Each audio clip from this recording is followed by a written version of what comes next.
जी तो इसमें पार्ट 2 जो कि ज़ीनोबायोटिक्स से रिलेटेड ही है, इसमें बेसिकली हम डिस्कस करते हैं जो ऑक्सीडेशन रिडक्शन रिएक्शन होता है, basically detoxification of the xenobiotic compound, वो कौन सा रिएक्शन होता है और कैसे होता है।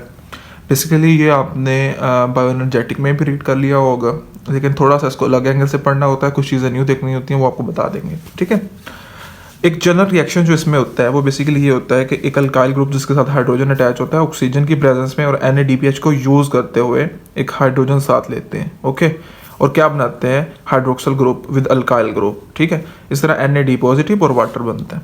ठीक है, ये ऑक्सीजन यूज़ हुआ, ठीक है, ये 2 हाइड्रोजन यूज़ हुए, वाटर बन गया, और इसी तरह एक ऑक्सीजन जो बच गया ये इसमें साथ ऐड हो गया, ROH बन गया, ये एक ऑक्सीजन और ये 2 हाइड्रोजन, वाटर बन गया था, और ये NAD पॉजिटिव। ओके, अब हुआ क्या था, ये तो हो गया। हमारे पास आपको पता है साइटोक्रोम P450 सिस्टम काम कर रहा होता है, किस में काम कर रहा होता है, फेज़ 1 में।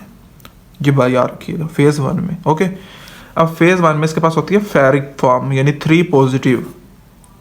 अब सबस्ट्रेट एक एड अप होता है, अब सबस्ट्रेट जो AH है वो एड अप हो गया, ये देख रहे हैं आप। ओके, अब इसी ड्यूरेशन में क्या होता है कि NADPH जो है ये 2 हाइड्रोजन रिलीज करता है, और FAD जो है इन दोनों हाइड्रोजन को एक्सेप्ट करके क्या बना देता है, FADH2। अब FADH2 जब दोबारा FAD में कन्वर्ट होगा 2 हाइड्रोजन रिलीज कर देगा। इसी तरह यहाँ पे Fe2S2 3 पॉजिटिव होते हैं, और ये जब 2 पॉजिटिव में कन्वर्ट होता है तो बेसिकली यहाँ पे छोटी सी मिस्टेक है, यहाँ पे 2 लिखिएगा अपने साथ यहाँ पे। ठीक है, यहाँ पे भी 2।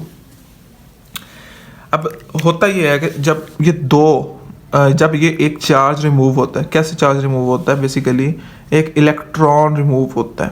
ठीक है, और एक इलेक्ट्रॉन रिमूव होता है, लेकिन क्योंकि कंपाउंड 2 है तो 2 इलेक्ट्रॉन रिमूव होंगे एट अ टाइम। अब ये जो इलेक्ट्रॉन रिमूव हुए हैं ये कहाँ पे ऐड होंगे, ये देखना है। पहला तो इलेक्ट्रॉन यही Fe+3 ने एक्सेप्ट कर लेना होता है। ठीक है, अब जब एक्सेप्ट कर लिया तो काम ख़त्म। ओके, एक्सेप्शन हो गई, तो इसका जो चार्ज है वो +2 हो जाएगा +3 से, यानी कि ये फेरिक फॉर्म से फेरस फॉर्म में आ जाएगा। अब इसी ड्यूरेशन में यहाँ पे एक ऑक्सीजन एडअप होती है।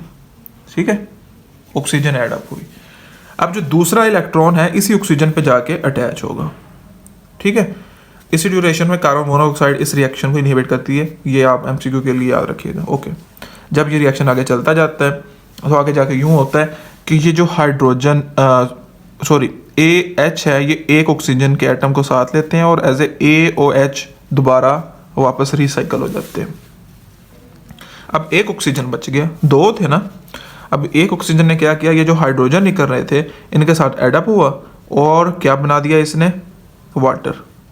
अब वाटर, इसमें चार्ज का थोड़ा सा डिफरेंस याद रखिएगा कि यहाँ पे ऑक्सीजन आएगा ना जब, ठीक है, ऑक्सीजन आएगा तो उसके ऊपर होगा नेगेटिव चार्ज। अब ये है हाइड्रोजन, तो न्यूट्रलाइजेशन हो गई।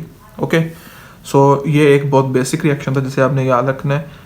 बाकी कुछ चीज़ें आगे वो आपको मैं अभी डिस्क्राइब करता हूँ। उसके बाद हमारे पास आ जाता है कि कॉन्जुगेशन रिएक्शंस जो हैं, बेसिकली जो मैंने आपको पीछे भी बताया कि वो क्या होते हैं। कॉन्जुगेशन रिएक्शन जो है वो बेसिकली वो रिएक्शंस हैं जिसमें आपने एक कंपाउंड को जो कि फॉरेन टू द बॉडी होता है, आउटसाइड ऑफ द बॉडी होता है, एक इनसाइड ऑफ द बॉडी के साथ मिला के उसको डिटॉक्सिफाई करा के बाहर फेंकना होता है। क्यों, जो हम अंदर मिलाना क्यों ज़रूरी है, उसके साथ कॉन्जुगेट जो बॉडी के अंदर पार्टिकल है इसलिए कॉन्जुगेट उसके साथ होता है ताकि न्यूट्रलाइजेशन करे। अबाउट 8 तरह के ये एजेंट्स होते हैं।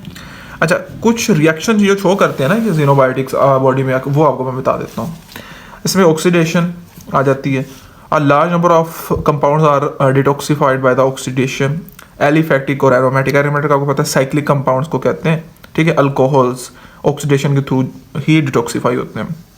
लाइक मिथानॉल जो है वो फॉर्मिक एसिड बना देता है, इसी तरह इथानॉल जो है वो एसिटिक एसिड बना देता है, इसी तरह बेंजो एल्डिहाइड जो है वो बेंजोइक एसिड बना देती हैं। ये एक रिएक्शन आपने याद रखनी है for MCQ plus SCQ point of view. Okay, उसके बाद हम आ जाते हैं आगे ग्लूक्रोनिडेशन पे। ग्लूक्रोनिडेशन क्या चीज़ है भाई, ओके, इसमें बेसिकली क्या है कि ये भी एक रिएक्शन शो होता है, कॉन्जुगेशन रिएक्शन ही है। इसमें एक एक्टिव फॉर्म यूज होती है ग्लूक्रोनिक एसिड की, जिसे हम कहते हैं UDP ग्लूक्रोनिक एसिड। ओके, ये एक्टिव फॉर्म है। अब इस फॉर्म में बेसिकली जो हमारे पास यूरोक्रोनिक एसिड यूज़ होता है, वो एंजाइम कौन सा यूज़ करता है, वो बेसिकली ग्लूक्रोनाइल ट्रांसफेरेज एंजाइम यूज़ करता है, और ये जो पाथवे है वो यूरोक्रोनिक एसिड पाथवे होता है। ओके, एक जनरल रिएक्शन देख ले। एक जीनोबायोटिक कंपाउंड है, हाइड्रोक्सल ग्रुप उसके साथ लगा हुआ है, मीन्स कि ये अल्कोहल है। ओके, अब यूडीपी ग्लूक्रोनिक एसिड है। अब जब ये दोनों मिलेंगे तो न्यूट्रलाइजेशन रिएक्शन होगा, लेकिन ये जो यूडीपी है आपको पता है, ये आप बहुत अच्छे से पढ़ पाएंगे कि ये एक एक्ट एज ए कैरियर करता है। आपने बेसिकली ये ग्लाइकोजन सिंथेसिस में पढ़ा होगा, ठीक है, वहाँ पे भी ये ग्लूकोज मालिक्यूल ही लेके आ रहा होता है, तो बेसिकली ये कैरियर होता है। इसी तरह जब फिनोल आएगा यूडीपी के साथ, यूडीपी ग्लूक्रोनिक एसिड के साथ रिएक्ट करेगा तो फिनाइल ग्लूक्रोनाइड बनेगा प्लस यूडीपी रिसाइकल। इसी तरह बेंजोइक एसिड आएगा, वो इसके साथ एक्ट करेगा, यूडीपी रिसाइकल हो जाएगा और बेंजोइल ग्लूक्रोनाइड बन जाएगा। इस तरह जब बिलरोबिन आएगा, अब बिलरोबिन कौन सा था, एंडोजीनस था, याद रखिएगा, एंडोजीनस जीनोबायोटिक कंपाउंड था। अगर वो ये पूछ ले right any reaction which involve endogenous, तो आपने ये लिखना है, ठीक है, which involve endogenous xenobiotic compound. Bilirubin इसके साथ एक्ट करेगा, बिलरोबिन डाइग्लूक्रोनाइड बनेगा। पॉइंट टू बी नोटेड कि क्या बनेगा, ये एमसीक्यू में पूछा जाएगा। ओके, उसके बाद आता है ग्लूटाथायोनिन। अब ग्लूटाथायोनिन क्या है, ये एक बेसिकली ट्राइपेप्टाइड जो है वो कंजुगेटिंग एजेंट है, जिसमें बेसिकली ग्लूटामाइन, GLU, सिस्टीन और ग्लाइसिन 3 कंपाउंड्स होते हैं। ओके, लेकिन जो कंजुगेशन होती है वो बेसिकली सिस्टीन ग्रुप के साथ होती है, इस ग्रुप के साथ होती है, ठीक है। बाकी मैं आपको इसमें बताता हूँ कि आगे बाकी जो चीज़ें हैं वो क्या है।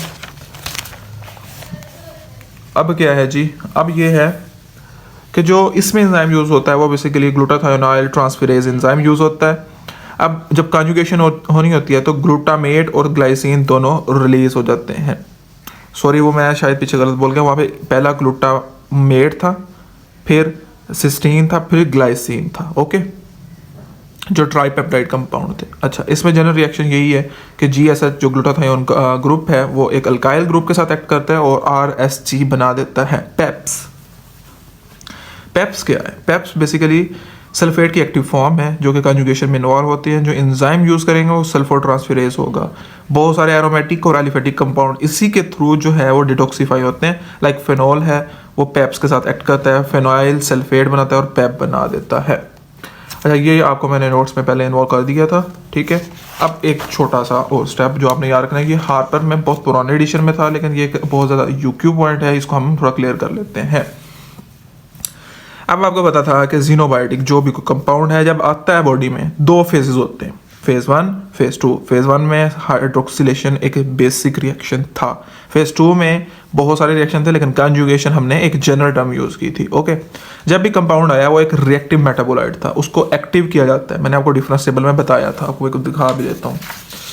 जब भी वो कोई चीज़ आती है उसको बेसिकली मेटाबोलिकली एक्टिव किया जाता है। ओके, एक्टिव हुआ तो इसने कोवलेंट बॉन्डिंग शो की विद मैनी मैक्रोमोलिक्यूल्स, जिसकी वजह से सेल इंजरी भी हुई, म्यूटेशन की वजह से कैंसर भी हुआ, और जब हेप्टिन बेसिकली बना उसकी वजह से, इसकी बाइंडिंग की वजह से तो एंटीबॉडी प्रोडक्शन भी हुई, जिसने फिर ऑटो इम्यूनिटी की वजह से सेल इंजरी कॉज की।